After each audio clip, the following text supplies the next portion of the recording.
their lives, fortunes, and sacred honors. When they made that commitment, those were not empty words. Those were the words that launched a revolution, the greatest experiment in freedom that the world has ever known. Today, in this gathering, we are once again in the presence of patriots.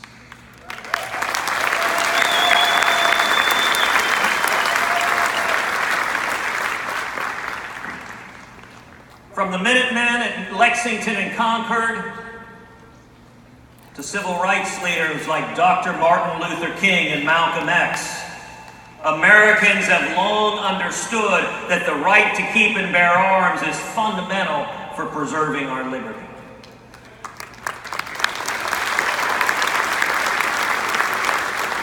And the men and women here are committed to standing up for freedom.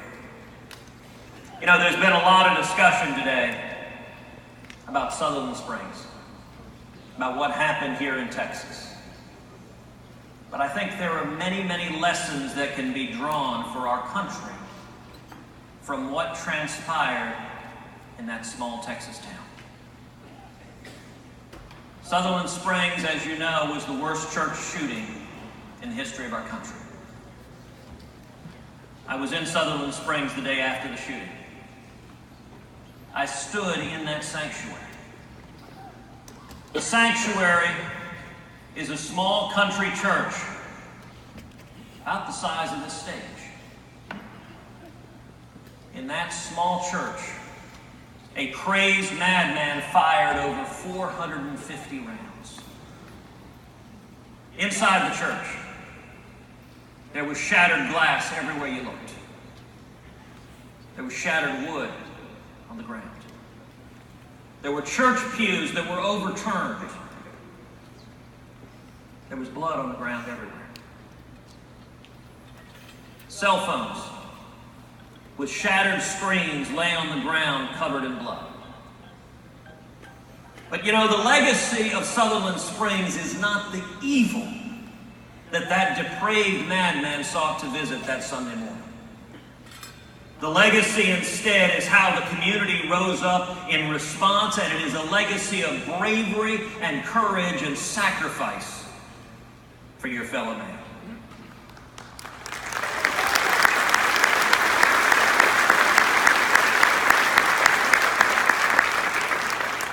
At this point, everyone here knows well my friend Stephen Williford.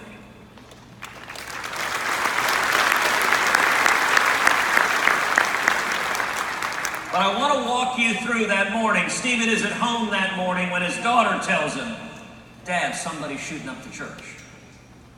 Stephen runs to his gun safe and pulls out a rifle, an AR-15. And he doesn't walk, he runs to the church. He runs barefoot, not taking the time to put on his shoes. He takes shelter behind a pickup truck across the street from the church. And he yells out at a loud voice, calling out to the shooter. The shooter is preparing to execute a young man. And he stops and instead comes out to engage with Stephen. What played out next was a gunfight. The shooter opened fire on Stephen. I've stood by that pickup truck riddled with bullet holes. The small house behind Stephen had bullet holes in the wall. The shooter, as you know, was wearing body armor. But Stephen is an NRA rifle instructor.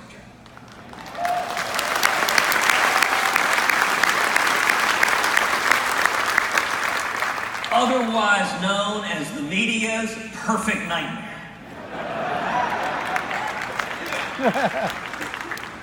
Stephen put 2 rounds in the shooter, one in the leg and one in the side between the plates. The shooter threw down his rifle, jumped in a car, and took off.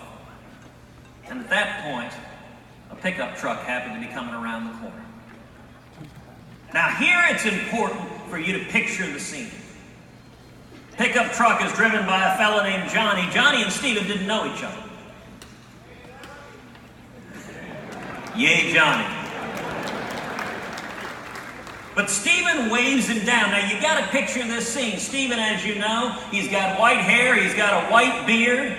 He's standing there barefoot, waving an AR-15. And he says, "Hey, some guy just shot up the church."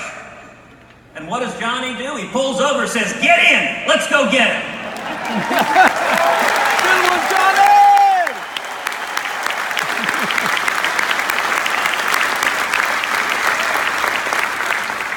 That's Texas. That's right.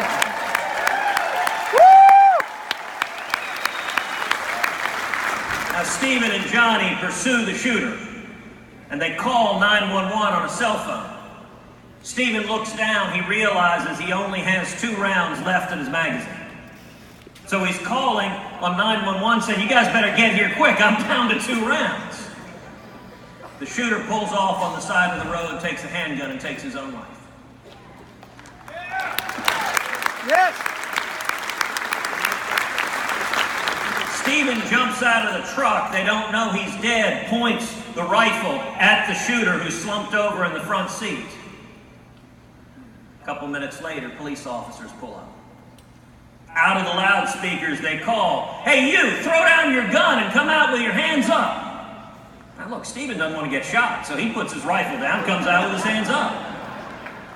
The police officers call out through the loudspeaker, "No, not you! You pick your gun up! We need the guy in the car!"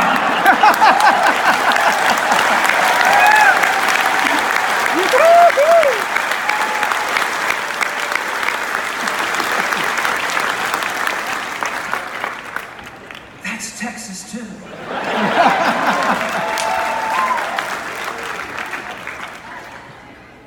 You know, that Monday morning, it's the first time I got to visit, Monday afternoon, first time I got to visit with Stephen on a cell phone. He had left because so many reporters had descended on the town. Stephen is a simple, humble man. He's a plumber. And he had left, but I spoke to him on the cell phone, and you know what he said to me that day, I'll never forget. He said, "Listen, I'm really uncomfortable with all the people using the word hero." He said, "I got to tell you, I was scared out of my mind." He said, "I've never been more terrified in all my life." The only response I could give, I said, "Mr. Williford, courage is not the absence of fear. Courage is acting in the face of fear."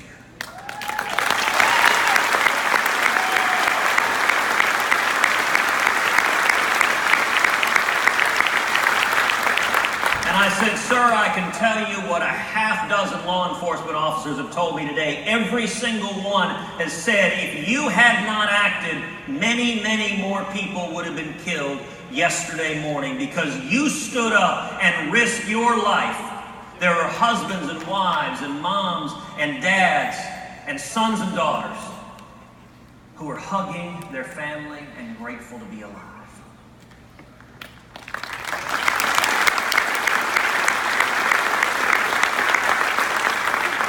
Stephen, thank you for your courage and thank you for acting in the face of fear to save the lives of your brothers and sisters.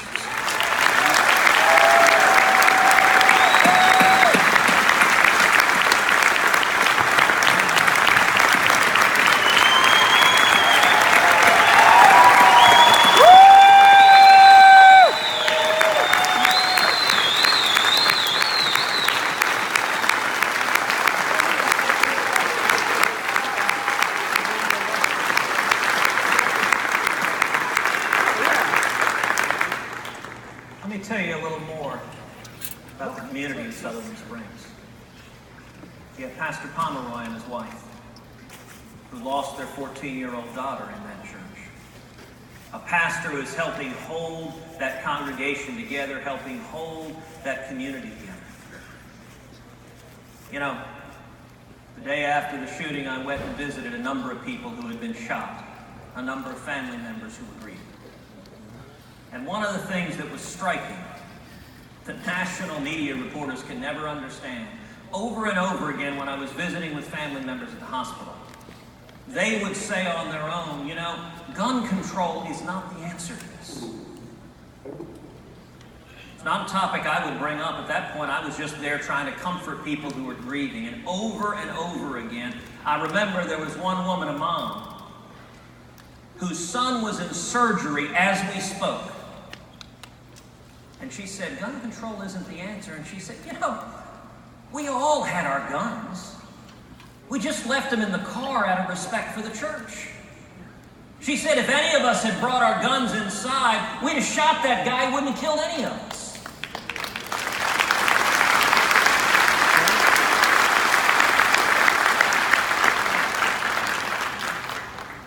I was introduced to one fellow, introduced as Dale.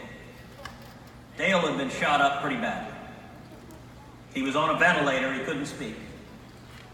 He'd been shot multiple times in the torso, he'd been shot in the right arm, it was bandaged pretty badly. But his left hand was free and he could write with his left hand. Not very well, but he could write. And when I came in, he and his family were there and he wrote out on a pad of paper, he said, don't blame God. This is evil.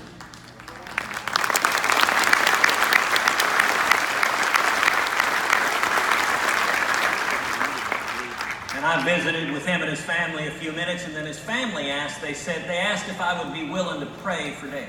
I said I'd be honored. So we all held hands together and we prayed, God, I ask that you reach down and touch Dale, heal these wounds, and I ask more than that, that you use what was meant for evil. You use this to make Dale stronger, make him in a position to help others who are hurting, put Dale in a position to help bring this community back together in the face of this horrific evil. We finish the prayer. And Dale gestures over for the pad, and he writes out, love your thoughts, I am David.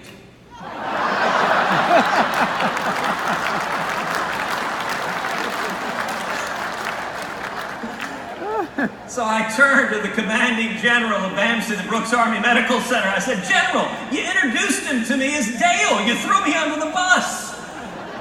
And his family begins laughing, and they say, oh, Dad, when you checked in yesterday, they thought your name is Dale. Everyone's been calling you Dale for a day now. We all laugh, and he gestures over for the pad again, and in scraggly writing, he writes out 3 words. Laugh is good.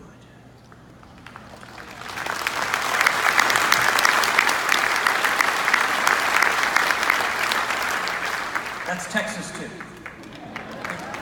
Texas. And you know, there's a predictable pattern that we see play out in the wake of these disasters. Within minutes of a mass shooting, within minutes of a mass murder, you have the media on air immediately calling for gun control. You have Democrats on air immediately calling for gun control. And what the men and women here understand is the solution they're putting forward doesn't solve the problem.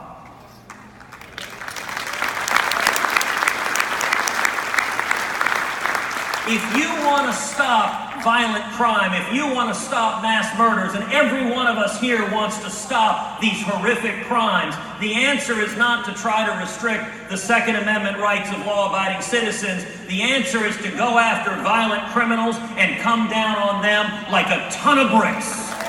Death penalty. Automatic. You know, the shooter in Sutherland Springs, it was already illegal for him to buy or possess a firearm. Doubly so. He had a felony conviction, he had a domestic violence conviction. Either one of those, current law makes it illegal for him to buy a gun. So why did he have a gun? Well, he had a gun because the Obama administration never reported his conviction to the background check system. Did you notice the press didn't talk about that? How many times did you see on the TV news someone asking an Obama administration official, why didn't you report the conviction that could have stopped this killer from carrying out this murder? I can tell you, I don't think I saw it once.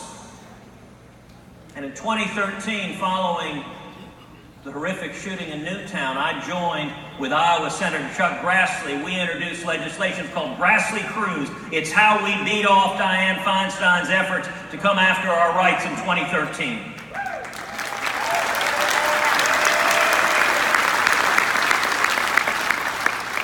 Grassley-Cruz would have ensured that the Sutherland Springs shooter's conviction was in the database, but even more importantly, Grassley-Cruz directed the Department of Justice, if a felon or fugitive tries to illegally buy a firearm, prosecute him and put him in jail.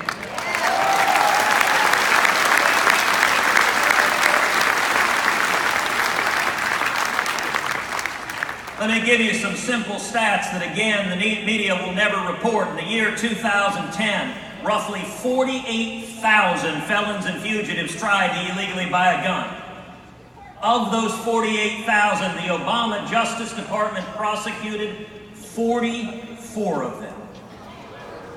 44 out of 48,000. That is completely unacceptable.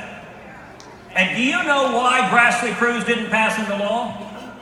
Because the Democrats filibustered it. It got a majority of votes on the Senate floor in the Harry Reid Democratic Senate. It even got 9 Democrats, the most bipartisan support.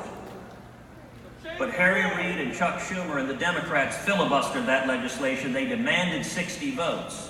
Had that law passed into law, when the Sutherland Springs shooter went in to buy his guns, his conviction would have been in the database, the Department of Justice would have prosecuted him, and he would have been in federal prison instead of in that church murdering those innocent men, women, and children.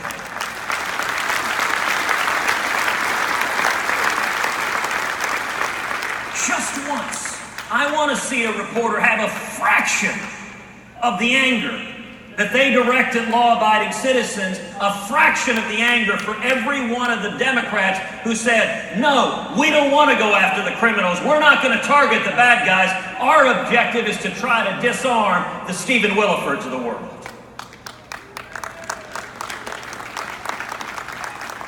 You know, we're at a time when there's a concerted effort to demonize the men and women here, to paint everyone here as the big bad wolf.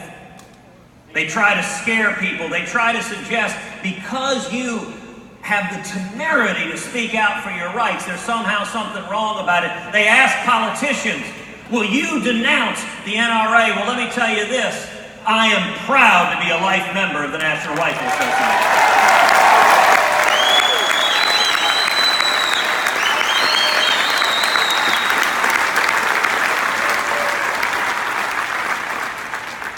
These are men and women. You are committed to defending liberty. And here's the simple reality. Truth sells. They are selling lies. And the funny thing is, not only are they selling lies, they're so ignorant about it.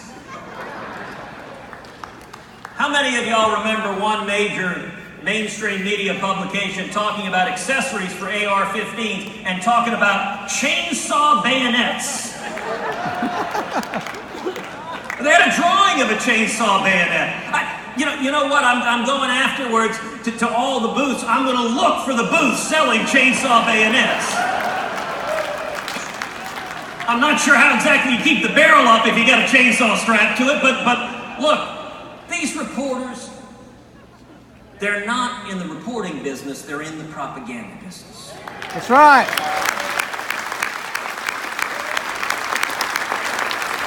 And recently, they have 2 allies.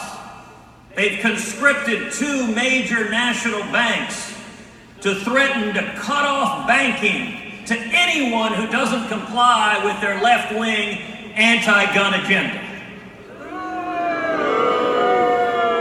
Let me say to anyone in this room and anyone within the sound of my voice, if you are exercising your Second Amendment rights and you find your financial services cut off by banks that are trying to implement a political agenda, let me invite you, come to Texas.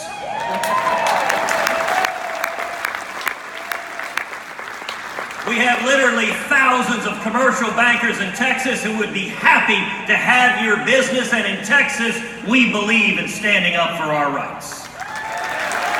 Which bank I want to close the way I started, by simply saying to the men and women gathered here, to each of you, to patriots, like the 56 who signed the Declaration and pledged their lives, fortunes, and sacred honor, your standing up for freedom now has a cost. But I am grateful for your commitment to liberty, because it is protecting not just your liberty, it is protecting my liberty, it is protecting the liberty of our kids. Because we understand the Second Amendment, it's not about hunting. It's not about target shooting.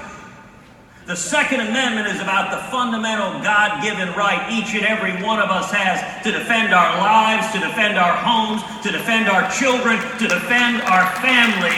And when the Second Amendment says, shall not be infringed, it means exactly that, shall not be infringed. And that's what the men and women here